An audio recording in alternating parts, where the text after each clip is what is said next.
যশোর খুলনা আমরা প্রায় সবাই যাতায়াত করি, কেউ বাসে কেউ ট্রেনে। তবে আমার ট্রেনে যাতায়াত করতেই ভালো লাগে।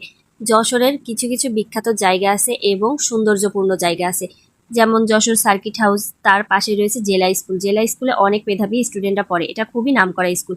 তার পাশেই ছিল এই যে প্যারিস রোড, এই রোডটা কিন্তু অনেক বেশি সুন্দর, অনেকেই চিনে থাকবে। তার পাশে ট্রেন স্টেশন, আর এই স্টেশনটা অনেক বেশি পুরনো, তারপরেও না অনেক সুন্দর। স্টেশনটার ভিতরে ঢুকলাম এবং অনেকক্ষণ বসে থাকার পর ট্রেন আসলো। আসলে আমার মামাদের বাসা থেকে গাড়ি তেমন পাওয়া যায় না, এই জন্য আমি আগে থেকে এসে বসেছিলাম। আর বসে থাকতে থাকতে ক্লান্ত লাগছিল, মুখের অবস্থাও খুবই খারাপ লাগছিল। তারপরে আর কি দেখলাম ট্রেন আসছে, আর ট্রেনটা তোমাদের দেখালাম। অবশ্য ওই ট্রেনে আমি আসিনি, আমি গিয়েছিলাম সাগরদাড়ি এক্সপ্রেসে। আচ্ছা, আমি কোথায় যাচ্ছি হ্যাঁ তোমরাই ভিডিওতে দেখে নিতে পারবে। অনেকেই এখন গেস্ট করতে পেরেছো, হ্যাঁ আমি খুলনাতেই যাচ্ছি। আর যাওয়ার পথে মাঝখানে এক জায়গায় ট্রেন থামছিল, সেটা হচ্ছে শুধুমাত্র ক্রসিংয়ের জন্য। আর এত সুন্দর একটা জায়গা না, ভাবলাম তোমাদের সাথে শেয়ার করি।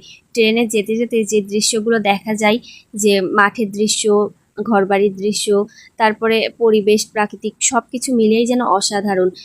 এখন মাঠে সোনালি ধান কেউ কাটছে কেউ বাঁধছে, আবার সবুজ ধানও রয়েছে, মানে ধান এখনো পাকেনি।